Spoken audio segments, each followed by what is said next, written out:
Bonjour les 243, je suis Trésor Mutombo de Opinion 243.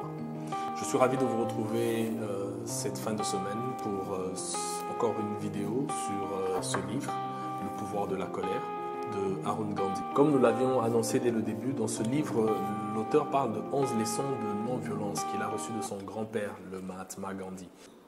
Nous n'avions pas prévu de parler des 11 leçons, donc on en a sélectionné quelques-unes. La première, c'était dans une vidéo que nous avions présentée en début de semaine sur l'énergie positive de la colère. La colère, c'est le carburant du changement. C'est très bien de ressentir de la colère parce que c'est ça qui va vous pousser à changer les choses. La deuxième vidéo concernait la prise de position, la prise de parole. Lorsque vous voulez changer les choses, vous devez absolument prendre parole. Il n'y a pas d'autre moyen de le faire. Vous ne pouvez pas changer les choses en restant chez vous. Vous devez absolument prendre parole pour exposer vos points de vue, demander ce qu'il faut demander et à défaut, exiger que ça change. Évidemment, il y a toujours un risque. Dans la première leçon, le risque c'était que cette énergie pouvait devenir négative si elle n'est pas bien canalisée. Dans la deuxième vidéo, il y avait deux risques. Le risque de fake news, ce que nous voyons régulièrement sur les réseaux sociaux, et le risque de caisse de résonance, c'est-à-dire de devenir juste un outil, un perroquet d'autres opinions, des opinions d'autres personnes. Aujourd'hui, nous allons parler d'une troisième leçon. Ce sera la dernière pour ce livre. C'est la leçon sur la valeur. Pas la valeur des choses, mais la valeur des gens. Vous devez connaître quelle est votre valeur. Le Mahatma Gandhi était issu d'une famille d'aristos de l'Inde, mais il avait fait le choix de vivre dans la pauvreté. Donc c'était un vœu de pauvreté qu'il avait fait. Il vivait dans un espace qu'on appelle le ashram. C'était une sorte de lieu de recueillement qu'il avait créé en Inde, et il en a créé aussi un peu partout, notamment en Afrique du Sud. Mais malgré qu'il vivait ainsi, Gandhi connaissait très bien sa valeur. Il savait ce qu'il représentait aux yeux des gens. Et il savait que cette valeur, il pouvait la faire fructifier ou la rentabiliser quand il le voulait. Par exemple, lorsqu'il avait besoin d'argent, il exigeait que pour un autographe, que chacun paye 5 roupies. C'est pas grand-chose, mais vu le nombre d'autographes que les gens lui demandaient, surtout en déplacement, la somme était quand même assez énorme. Évidemment, comme c'est quelqu'un qui avait fait le vœu de pauvreté, cet argent était dédié aux bonnes œuvres, cet argent était dédié aux pauvres des villages.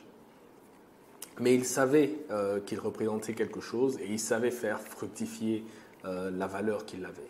Donc, vous devez absolument connaître quelle est votre valeur. La valeur ne se mesure pas forcément par rapport à l'argent. Évidemment, l'exemple que nous avons donné, c'est une anecdote sur comment il pouvait rentabiliser la valeur. Mais la valeur, ce n'est pas ce que vous gagnez. La valeur, c'est ce que vous êtes de manière intrinsèque. C'est ça la vraie valeur. L'argent ne fait que venir par la suite. Donc, vos comptes en banque, vos biens immobiliers, les belles voitures, vous les rentabilisez sur la valeur que vous avez. Donc c'est cette valeur intrinsèque, cette valeur humaine que l'auteur nous présente ici dans ce livre. Et donc, comme je disais tout à l'heure, c'est une valeur que vous pouvez que vous pouvez rentabiliser. Et c'est votre choix en fait. Vous pouvez ou ne pas, mais ça dépend de vous. Mais vous devez au moins en être conscient. Et lorsque vous êtes conscient de votre valeur, vous n'allez pas vous dévaloriser pour une petite somme d'argent, pour un polo, pour une voiture. On voit des gens se vendre pour si peu, simplement parce qu'ils ne connaissent pas leur valeur. Juste une parenthèse, une pratique très répandue ici chez nous, c'est la demande des faveurs. On voit des gens nous demandent des faveurs, des gens vous demandent des faveurs un peu dans tout et partout. Certains auteurs ont qualifié d'ailleurs la RDC de cadocratie, c'est-à-dire que c'est un pays où tout le monde attend à ce que vous lui fassiez une faveur. Et ça, c'est une caractéristique des gens qui n'ont pas compris leur vraie valeur intrinsèque. Parce que lorsque vous n'avez pas de valeur, lorsque vous estimez que vous n'avez pas de valeur intrinsèque, vous allez vous attendre à ce qu'on vous fasse une faveur parce que de votre propre chef, vous pensez que vous ne méritez pas ça. Vous ne méritez pas ce poste, vous ne méritez pas ce travail, vous ne méritez pas ce meilleur salaire, je ne sais quoi d'autre. Mais vous ne pouvez l'avoir que par une faveur. Et ça, c'est une conception des gens qui n'ont pas compris leur vraie valeur. Quand quelqu'un vous fait des faveurs répétées, ça veut dire qu'il ne vous considère pas assez. Il ne pense pas que vous êtes capable par vos propres moyens d'y arriver. Alors vous devez passer par lui. Il doit forcément vous accorder une faveur pour ça. En quelque sorte, quand on vous donne trop de faveurs, on vous rabaisse. C'était juste une parenthèse que j'avais ouverte, que je vais fermer très rapidement. On va revenir sur la cadocratie dans une autre vidéo. Mais pour revenir à la valeur intrinsèque, la valeur humaine, il y a autre chose que vous devez savoir, c'est que comme pour les biens de valeur, cette valeur intrinsèque, vous allez la léguer en héritage à la génération suivante. Il y a une vieille pub d'une marque de montres qui passait il y a plusieurs années, qui explique assez bien ce concept. Dans cette publicité, on vous dit que lorsque vous possédez cette montre, vous ne la possédez pas pour vous. En fait, vous n'êtes qu'un dépositaire. C'est une montre que vous allez léguer à la génération suivante. Vous ne faites qu'en prendre soin. Et l'auteur explique que c'est exactement pareil avec les valeurs. Les valeurs que nous possédons, ce sont des biens que aujourd'hui nous possédons, nous pouvons les fructifier, nous pouvons ne pas les fructifier, mais nous allons les transmettre à la génération suivante, c'est-à-dire à nos enfants. Et ça sera à eux de décider quoi en faire. Soit ils les font fructifier, ils rentabilisent ou pas. Maintenant, la vraie question que nous devons nous poser, c'est est-ce que cette génération suivante sera fière de l'héritage que nous allons lui léguer? Je vais vous raconter une anecdote personnelle que j'ai vécue juste avec ces petites vidéos que je fais. J'ai fait une vidéo sur un grand personnage de notre histoire et j'ai reçu un message très énervé de quelqu'un qui a suivi la vidéo. Et en regardant de près le nom de cet internaute, je me rends compte qu'il devait forcément faire partie ou être proche de la famille du personnage que j'étais en train de présenter dans la vidéo. Et ce que j'ai compris par la suite, c'est qu'il ne s'attaquait pas à moi en fait, il n'était pas remonté contre moi.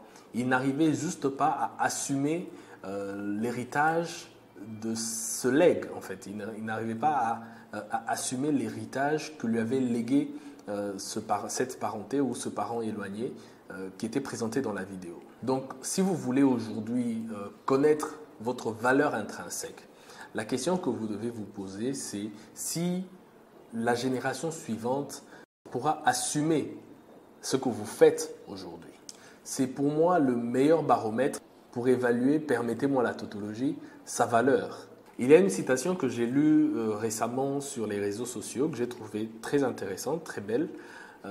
Cette citation, je n'ai pas très bien retenu la formulation, mais en gros, ça disait que le meilleur héritage que nous pouvons laisser à nos enfants, ce que nos enfants attendent de nous, ce n'est pas qu'on leur laisse des grandes maisons, de l'argent, des comptes en banque, mais c'est l'éducation. Et cette éducation, c'est ça la valeur intrinsèque dont nous sommes en train de parler. Ça s'illustre bien par ce livre que nous sommes en train de présenter. Nous avons vu que c'est le livre de Arun Gandhi et à chaque fois je répète que c'est le petit-fils du Mahatma Gandhi. Le Mahatma Gandhi vivait comme un pauvre, il n'a pas laissé beaucoup de biens, mais aujourd'hui son petit-fils, ses arrière-petits-fils arrivent à fructifier les valeurs qu'il leur a léguées, l'éducation qu'il leur a léguée. Donc aujourd'hui, nous avons des Gandhi de 5e génération qui continuent à bénéficier du travail qui a été fait par leur ancêtre. Et pourtant, il n'a pas laissé de grands biens. Tout ce qu'il a laissé, c'est de la valeur. Et c'est ça qui est intéressant avec la valeur intrinsèque, c'est que n'importe qui en hérite peut décider d'en faire ce qu'il veut.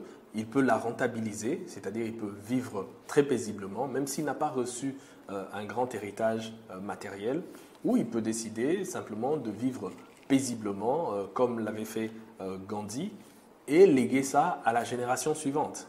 Voilà, c'est tout pour aujourd'hui. Nous allons, comme je l'ai dit, finir avec ce livre. Il y a 11 leçons très intéressantes. Je vous conseille de l'acheter pour ceux qui veulent approfondir un peu plus la question sur la non-violence. Nous allons revenir la semaine prochaine pour faire le point des vidéos que nous avons présentées depuis le début de l'année, donc depuis le mois de janvier, sur les grands leaders de notre pays. On en a vu d'autres en Afrique et on a fini par un grand leader de l'Asie. Nous allons tenter de répondre à la question de c'est quoi un leader? Qu'est-ce qu'on entend par un leader? Un bon leader. Et pour ça, nous allons nous inspirer de ce livre. Bon, pas de ce livre, mais de ce personnage. Il s'agit de Lee Kuan Yew. C'est le père du développement de Singapour. C'est un des grands leaders que le monde ait connu. C'est peut-être pour moi d'ailleurs le plus grand leader de la deuxième partie du XXe siècle. Merci. Vous pouvez liker la vidéo, vous pouvez vous abonner à notre page et faire abonner vos proches. Merci et à la semaine prochaine.